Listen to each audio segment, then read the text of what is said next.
The question provided today is, it seems like some people literally don't think much.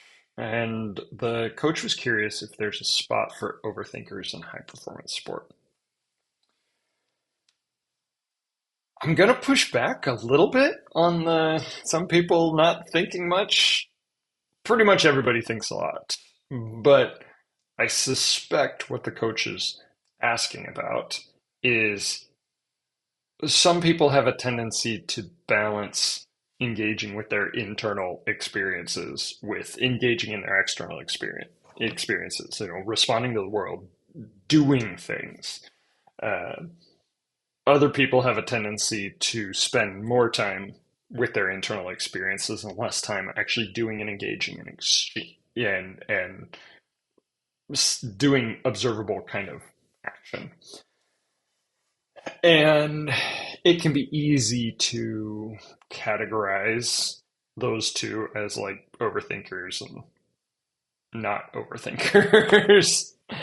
um, but when it comes to high performance sport, it's not about how much we think so much as how much engagement with our thoughts and feelings and emotions results in beneficial action. And so it's, I think the key skill that the coach is trying to detect here is, are there ways to have a quite robust internal experience, lots of thoughts, feelings, and actions, and engage in enough effective behavior, like external behavior, that you're still a competitive high performer? And I think the answer is astoundingly yes.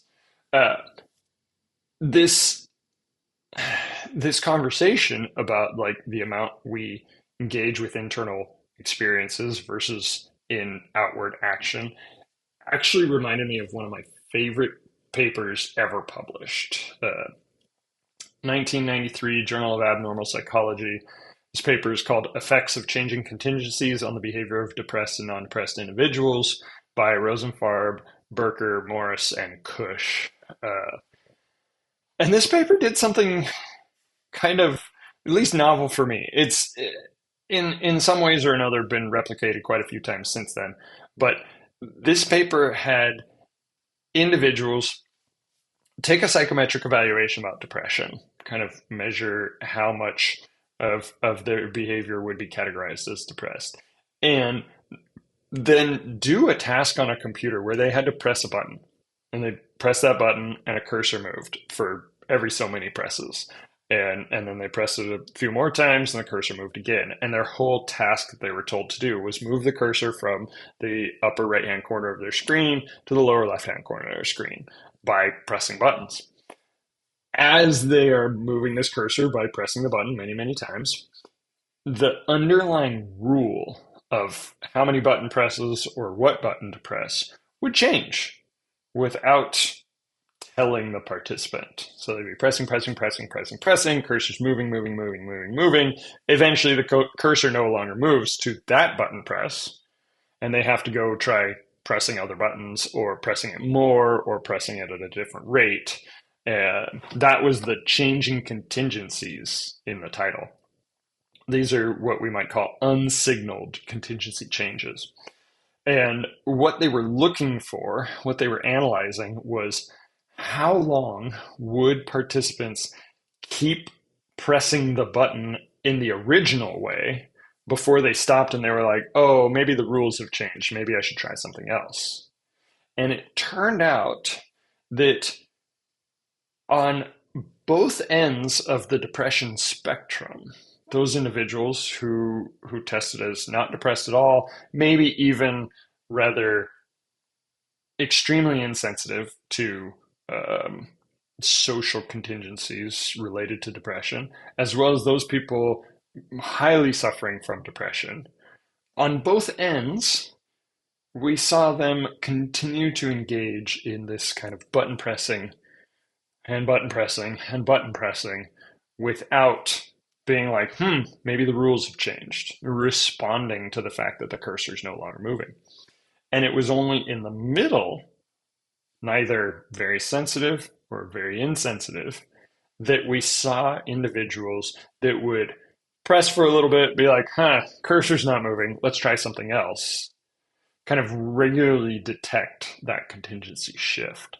And I find this paper fascinating in the context of like sport performance, because we can be both rather insensitive to the sport contingencies, the rules of the game in the moment, or rather sensitive to the rules of the game of the moment.